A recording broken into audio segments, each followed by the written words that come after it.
Hi guys, and welcome back to Talon Games, and today I'm going to take you through my process of getting this pile of plastic and tools turned into a mini that's ready to paint for the Travelling Man's Suns Out, Guns Out competition.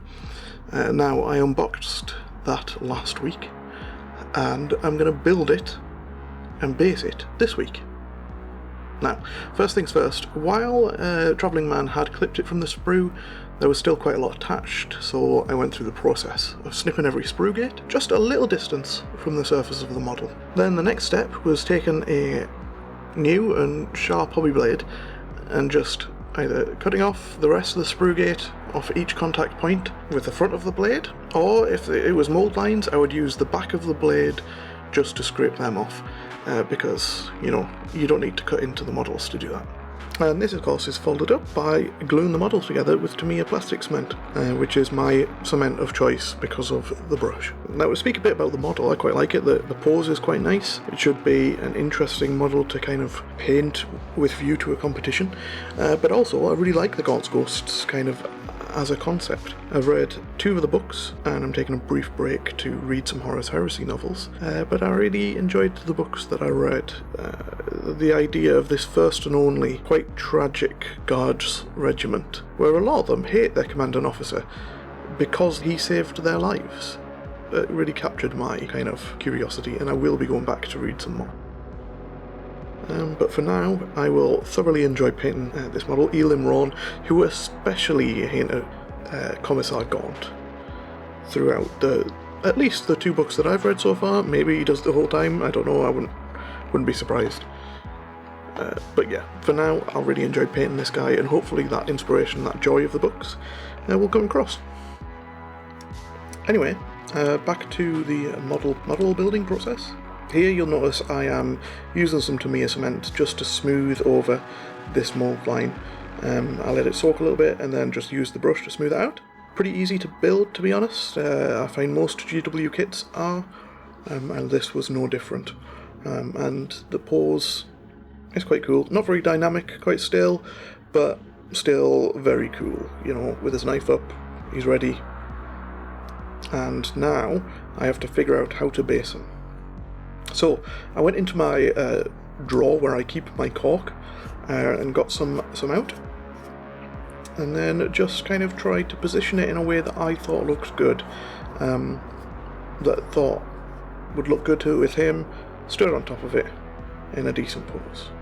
I used a Sharpie to mark where I decided the front of it was going to be in relation to the base, just to remember, and then I used the Sharpie to mark the bottom of the base as well, so that I could make sure it was the right size even when taking it off the base. You know, it proved to be a good reference for me. After I did that, I literally just tore it off. The tricky bit for me is not so much shaping the cork, but making it look like something that is not cork, because I always find that, put it on the base, it literally just looks like I have torn off a hunk of wine cork and stuck it onto the base, which I think breaks the immersion of the mini. So what I decided to do was just what I usually do. I use some clippers to kind of nip away some space, add some more visual interest to the shape. I then safely cut the cork at an angle to create an overhang, much safer than I opened the box last week. Cut away from myself. And that creates an overhang, which I think is quite realistic for some bits of rock, you know, and it just looks like a big boulder that's landed in a field. And then used again the nippers to make sure that it looked more rock-like. So then at this point what I did was I got my bits box out. It's mostly 3D printed bits with a couple of heads and stuff in here in this box, which I use for basing. And I was just looking for stuff that would fit in this general idea that I have of him standing on a rock, maybe on a battlefield with some debris around him. So I found a Chaos Space Marine helmet. I found a branch, a 3D printed like kind of branch tree thing, you'll see in a minute. And I found half a skull, which I am not going to end up using.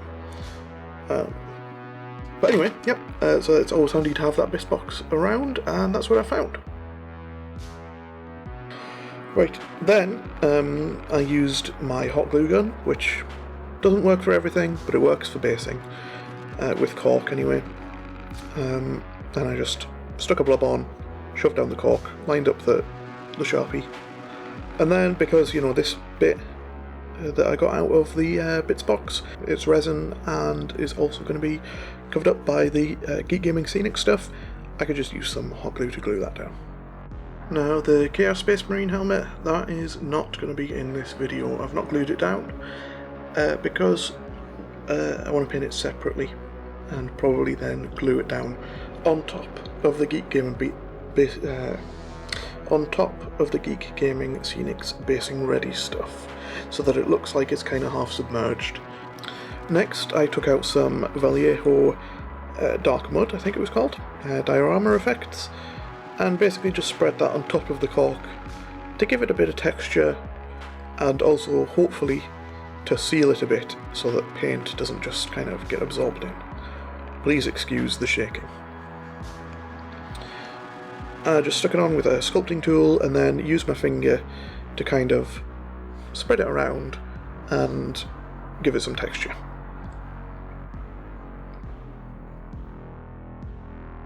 What I'm really going for is quite a cinematic look as he stood on top of a rock. Perhaps that helmet that I mentioned, the Chaos Space Marine helmet, will be signs of the battle that's happened. Somehow his regiment has managed to take down one. Hopefully it should look cool, but not draw too much attention away from the model, because that's the focal point of the competition. Now, to continue with the theme of making it not look like cork, I used some polyfiller, or just multi-purpose filler, because I'm cheap and I don't buy polyfiller.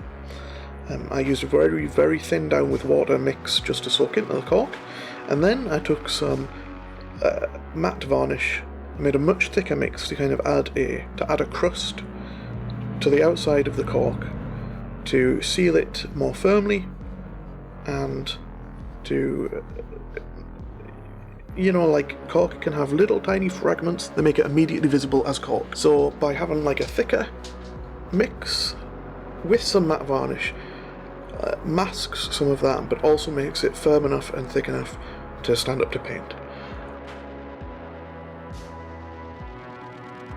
So here it is. This is the finished article.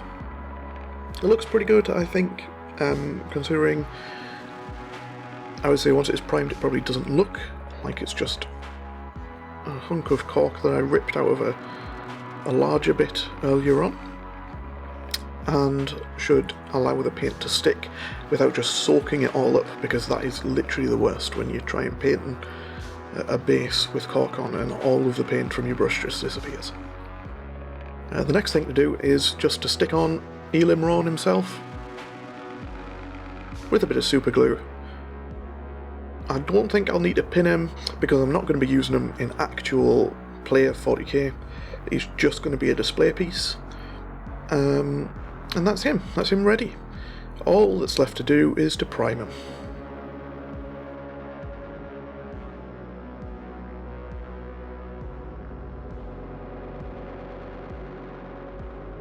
And there you go, he's primed.